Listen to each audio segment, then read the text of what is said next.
The hunger. It aches. Are you certain this is the right place? Seems a bit too quaint. This is the address, Dorothy. He also gave me specific directions and said we couldn't miss it. Really? Danny, you should be more careful about mingling with strangers. What type of person invites someone over for supper after having just met them? But Dorothy, you were the one that wanted me to meet new people in the area, right? Yeah, well, goodness, this is just a bit different than what we are used to, that's all. That's what happens when you move from the city to a small town. Danny grins. There's bound to be an adjustment period, and I'm sure having a new friend will assist with that. Maybe you're right. I'll try and keep an open mind. What is his name again? Eugene. He's a great chef as well. He told me so when we met at the market.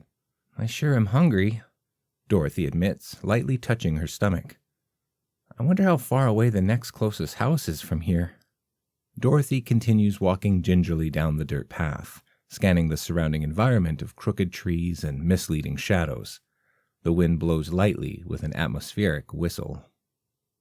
I'm excited, are you?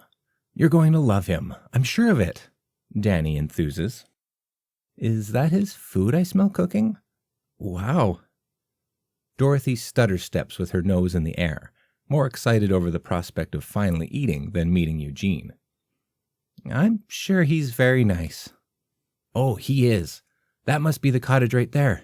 Danny points, picking up the pace in anticipation. Do you want to knock, or should I? I don't care either way.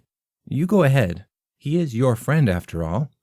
Yes, but after dinner, he's going to be our friend. Gosh, living in a small town is going to be so great for us. Danny grins a bit too wide as he turns to knock on the door. He raps his knuckles 3 times on the wood as they both stand back with bated breath. Dorothy swallows hard, staring at the foreboding door apprehensively. Danny, welcome! Eugene greets as he swings the door inward, placing a hand on Danny's shoulder. And you must be Dorothy. Beautiful, just as described. Please, come in. Come in, come in. There are creatures out there just waiting to pounce. I kid, but really, let's get inside. That is very kind, Eugene. You have a beautiful home, and we can't thank you enough for welcoming us, Dorothy offers. Nonsense. Just having you here is entirely my pleasure. I understand it must have been quite the trek for you both. So allow me to act as your servant for the evening, host duties and the like, and I'm afraid I must insist. Thank you. I couldn't help but notice the wonderful smell of food cooking as we approached your house. May I ask what we're having tonight? Well, Eugene grins. I typically prefer to keep that a surprise, but I will just say it is a stew. Of sorts. No more telling. It smells delicious, Eugene, Danny interjects. I'm not much of a cook, so I bet you Dorothy is just dying to eat a home-cooked meal she didn't have to slave over. His laughter is saccharine. Do you enjoy beef stew, Dorothy? Oh, goodness me, I do, she salivates. Splendid. I'm sure you'll love your meal in that case. Forgive my manners. Allow me to take your coats. Eugene grabs their clothing garments and lays them nonchalantly over the back of the sofa. Please sit. Dorothy flashes a meek grin and sits back against her coat, grimacing at the wrinkles she will have to iron out later. Danny plops down with a large, fascinated grin.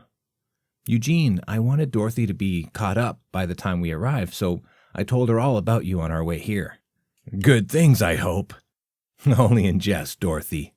Eugene winks at her. Danny also told me quite a bit about you at the market. I couldn't wait to meet you. Yes, likewise. I'm very happy to be here. We just moved into town, and it's always comforting to make new friends. Danny and I move often for work. You know, Danny, in our very long conversation and all the things we discussed, I do not believe you ever told me what it is you do. I hold that thought for just a moment. I believe my egg timer's going off. Allow me to go check on the food, and we can continue from there. Eugene scurries into the kitchen through the saloon-style door. Dorothy slowly swivels her head to stare directly at Danny. What is it, dear? I didn't hear an egg timer. Isn't he great? I can't wait to come over here for dinner all the time. What do you think? Maybe every Saturday night, Friday and Saturday? Danny lights up. Won't that decision be at least partially up to him? I need to learn how to cook. I can't make the three of us supper just like we're having here. Luckily, I know a great cook that can teach me. Are you also going to cook for me if Eugene isn't around? Dorothy mocks. Danny sits perplexed, as if the thought had never crossed his mind. But you cook, so why would I also make food? Eugene bursts through the swinging kitchen door like a tornado, beaming and holding a washcloth tightly around his left hand. Not ready quite yet, but I can assure you it is delicious. Couldn't help myself. I had to take a sample. Naughty me. Naughty indeed. Is everything okay, Eugene? You're bleeding. Dorothy notices with genuine concern. Oh, you mean this? Just a scratch, that's all. Eugene adjusts his makeshift bandage, accidentally dropping it on the table with a sodden plop. Danny is too preoccupied to notice, reveling in his surroundings. Eugene, that's a lot of blood. Let me help you. Did you accidentally cut off your fingertip? He spreads his fingers apart and quickly gives them a flutter. This? No. That happened long ago. However, I opened the wound once again with a cheese grater. Clumsy me. He chuckles, covering his hand again. He's fine, dear. Don't be rude. It's unbecoming to bring attention to a deformity. No offense, Eugene. But Dorothy is not as easily fooled as Danny, for on his other 3 fingers, Eugene is missing a knuckle or 2 as well. She is shocked that she did not notice this before. None taken, Danny. You're too kind, Dorothy. I'm perfectly fine, and immensely enjoying the company this evening. Blood drips from the washcloth onto the table, seemingly in conjunction with the grandfather clock beside them. Eugene, Dorothy and I were thinking it might be fun to do this every weekend. Danny bubbles over. Dorothy is mortified. That would be fun, although maybe we should see how the night goes first. Eugene replies, grinning. Pardon me, just a moment. Dorothy glares at Danny across the table as Eugene dashes back into the kitchen. You didn't tell me he was missing most of his hand, she chastises under her breath. I guess I didn't notice at the market. We were talking so much I didn't look at his fingers. What does it matter anyway? I could have not embarrassed myself had I known, Danny. You're fine, honey. He doesn't seem upset in the slightest. Eugene bursts through the door once again, frightening Dorothy and causing her to jump up and spin around to look behind her. She catches a glimpse of the kitchen each time the door swings back and forth like a pendulum. A gargantuan black cauldron hangs in a wood-burning fireplace. How incredibly odd the countryside is. Nosy, trying to steal a peek at your supper? He teases. Eugene is now wearing a coat while carrying a tray with one hand. He places it down on the table gently and hands a wine glass to both Danny and Dorothy before taking his own, which is nearly overflowing. The left arm of the coat appears to be hanging entirely limp. To new friends, Danny toasts, raising his glass. To friends, Eugene echoes, downing his entire cup of wine in one go. Ah, delicious. What's the matter, Dorothy? Don't you like wine? I do, but unfortunately I don't tolerate it very well, so I just have to take my time. It is very tasty, though. She's a bit of a lightweight, Eugene. Thanks for clarifying, Danny. Take all the time you need, my dear. After all, we are here for pleasure, are we not? No need to stress yourself on my account. Eugene turns behind him and grabs an open bottle of wine, pouring another massive glass and gulping it down as if it is set to expire. I will take a refill as well, Danny exclaims, copying Eugene and cascading the wine down his throat. Really, Danny? You should pace yourself. You wouldn't want to get too sauced and not be able to take Dorothy home, right? Here, have another glass. Thank you. Just one more for me in that case. Cheers! Eugene wishes him as he pours another. We wouldn't want you going thirsty either. Not under my roof. Dinner is almost done. Just sit tight." And with that, he vanishes as quickly as he ran into the room. "Danny, I don't know how I feel about this anymore. Did you see his arm? It's gone." "And where could it possibly have gone, Dorothy? Maybe he was cold and had it tucked inside his coat. Doesn't that seem just a bit strange, like everything else so far tonight?" she pleads. "Why would he carry a tray of drinks with one hand while the other is tucked inside his shirt? I don't like this." "You've lived in the city too long, sweetheart. The bright lights and taxicabs have made you a distrusting person, but I have a feeling you will warm up to the country soon enough. I know I already am," he boasts, sipping wine. Dorothy rolls her eyes in disdain, knowing in her gut that something isn't right. The food, however, smells absolutely wonderful. The one sip of wine she took has her stomach grumbling even more than before. Perhaps it wouldn't be horrible to at least sample the meal. 10 minutes pass, then 20, as Danny and Dorothy sit quietly at the table waiting for Eugene to return. Danny finished his glass of wine and snuck another from the bottle Eugene kept hidden in plain sight on the shelf. "Dinner is served. My sincerest apologies for the wait, but nothing good comes quickly. Here, we have a plate of cheeses to pair with your wine. Dorothy, you didn't finish your glass." "Yes, I mean, no, I was waiting for supper." "Here's your supper. Finish your wine first." Dorothy looks around uncomfortably and decides to down the rest of her glass. One quick course of dinner, then they can be on their way. No use in arguing now. "There. What are we eating?" she asks in return. "As I said, a cheese plate for starters. Dig in," he says, pouring another cup for Dorothy. "I'll bring in the second and third courses now." Eugene turns to walk away, but is obviously limping with a crutch under his arm, and Dorothy sees it clear as day. Eugene?" "Yes, my dear Dorothy." He turns to face her. "Are you all right? You're limping now." Eugene's pant leg seems to be as hollow as his shirt sleeve, although with nowhere else to stuff the limb, as could be the case with his arm. "It looks like your leg is missing?" Dorothy questions incredulously. "I have always been this way, Dorothy. Nothing is wrong. Quite the opposite, really." He beams, downing another glass of wine. "Danny, anything?" Danny looks back and forth between Dorothy and Eugene's missing leg contemplatively. "I would love another glass of wine." "Oh, all right, you big oaf. Knock yourself out." Eugene fills Danny's glass to the brim as Dorothy's panic begins to crescendo. Her eyes dart around the room frantically seeking answers, yet finding nothing. A warming sensation crawls outward from her core, blanketing her limbs with a gentle tingle. "I apologize, Eugene. Who am I to judge?" "Nobody, but I forgive you nonetheless," he soothes, kissing her on the top of the head. "Now please, let's enjoy dinner. I'll be right out with the main course."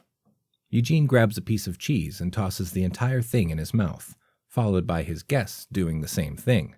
He backs through the swinging door and disappears. "Danny, this cheese is delicious," Dorothy proclaims, grabbing several more pieces and chomping down. "Agreed. This is the best cheese I have ever had. Good old country comfort." "Here we are. The main course, my special stew," Eugene announces. "That sounds great, Eugene. But do you have any more cheese?" Dorothy inquires. "Yes, the cheese," Danny echoes. "You ate it all? Better have more wine then to wash it down. I'm afraid that won't be possible. I don't have any more cheese made yet." They both groan. "What will it take to get more? How did you make it?" Danny asks. "Essentially, I grew it. I don't have any more prepared."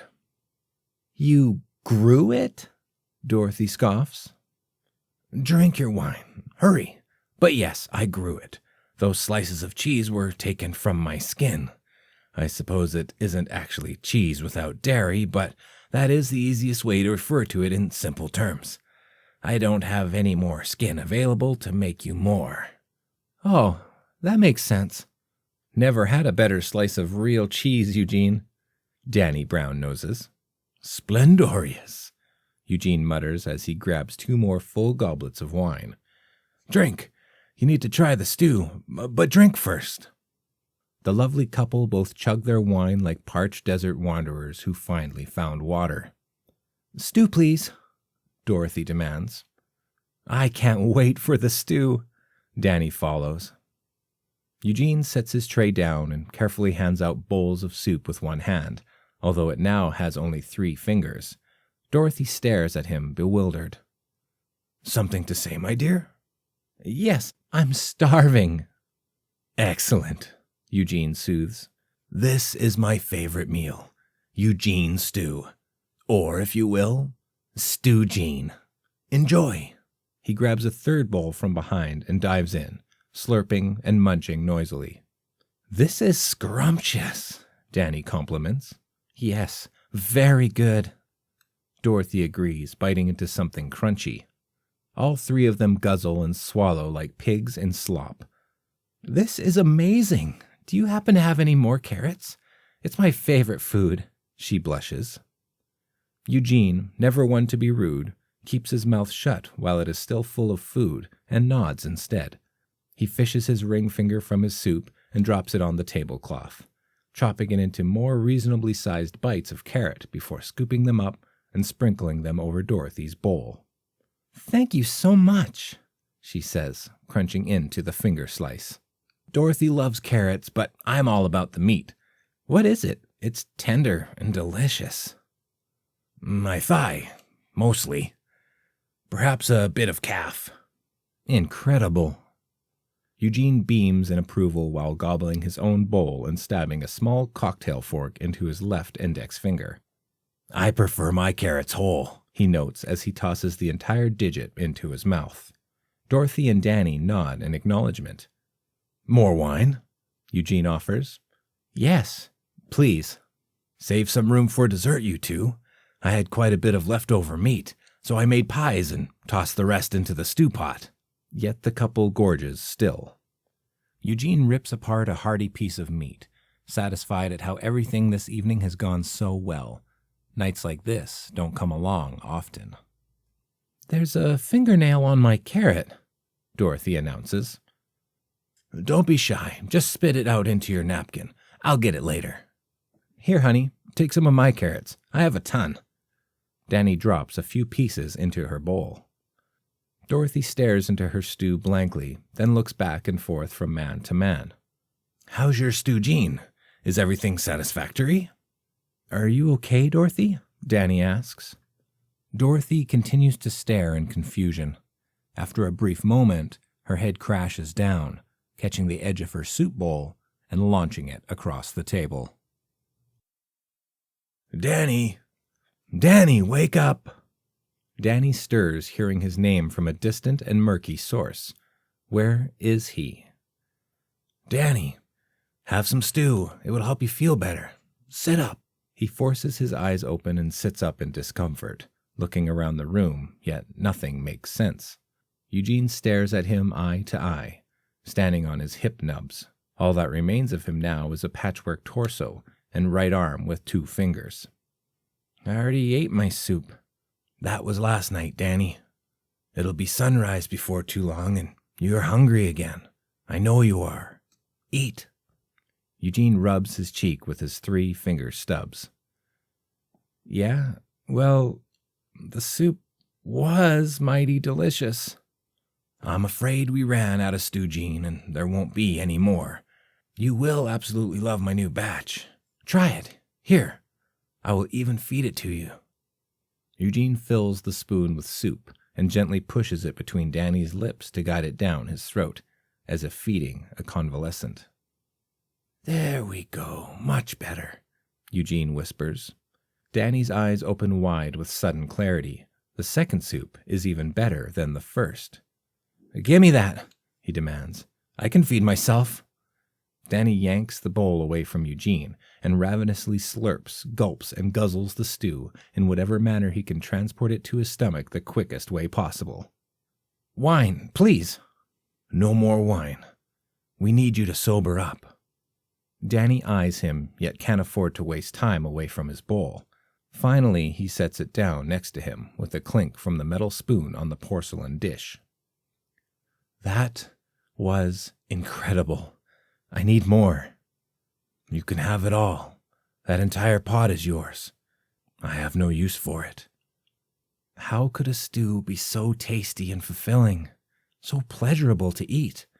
Tell me what is in it, Danny implores. I call it Dorothy Bisque. Oh, yes? Eugene leans in closer. I was wondering where she went. Yes, well, she is within you now, as am I, and others before within me. Danny stares at him blankly. The wine, Danny. Drugged, I'm afraid, to impose an extremely docile and obedient sense of complacency. The wine you drank tonight, as well as the bottle I gifted you at the market, were both drugged, although apparently only you partook, not Dorothy. She doesn't really drink. She's a lightweight, remember? But of course, Eugene says, plopping himself on Danny's lap. You, my friend, drank so much wine I doubt the drugs have even had time to wear off yet. Enjoy it while it lasts. Enjoy what? The feeling of the drugs, or lack thereof. Once they wear off, you will be in excruciating agony, unlike anything you ever thought possible. You ate your new bride, Danny. Slurped her from the rim of a soup bowl. She was delectable. Danny nods in monotone. Yes, she was. What will you do when you have no more? Even in your current state, I'm sure you can imagine there will never be another batch of Dorothy Bisque again. Danny's face drops. You will hunger for that taste, and know it will never come. As the drugs wear off, you will feel the unbearable weight of grief, and the more you miss her, the more you will crave the flavor until the two become synonymous. Only then will you feel the pain I once felt, the type of misery to never subside under any circumstances, no matter what you do, even though you will try to alleviate it. That sounds awful. No more Dorothy Bisque? Danny droops. No more, ever again. Unless... No, you probably wouldn't want to do that. Forget I said anything. Tell me. I'll do anything. Well, Eugene smirks. Once the pot of Dorothy Bisque has been eaten, there will be one source remaining, but only one for the rest of time. Tell me. It's you, Danny. Dorothy exists within you now, and that will be the only opportunity for the rest of your life. So act quickly, but remember your manners and never feast alone. You will need to find guests, as I did, and others before me have done. You mean like Dorothy and me? Very good, Danny. Eugene reaches up to stroke Danny's face with his remaining fingers. You were my dinner guests as I was a guest before in this very house. Those are the rules. You can only get to Dorothy once you have another couple over for dinner. We must always follow hosting etiquette, no matter how bad the hunger grows to be. Danny stares into the eyes of the half-man standing on his lap. The question, why, floats through his brain, then travels on down the river of thought as quickly as it appeared. Is there any more wine? He utters. Enough to drown yourself in, my boy. In the wine cellar you will find everything you need. Take care, Danny. It was a pleasure having you over to eat me. Eugene hobbles across the floor to the giant cauldron full of boiling stew, reaches his hand up to grab the rim, and leaps inside.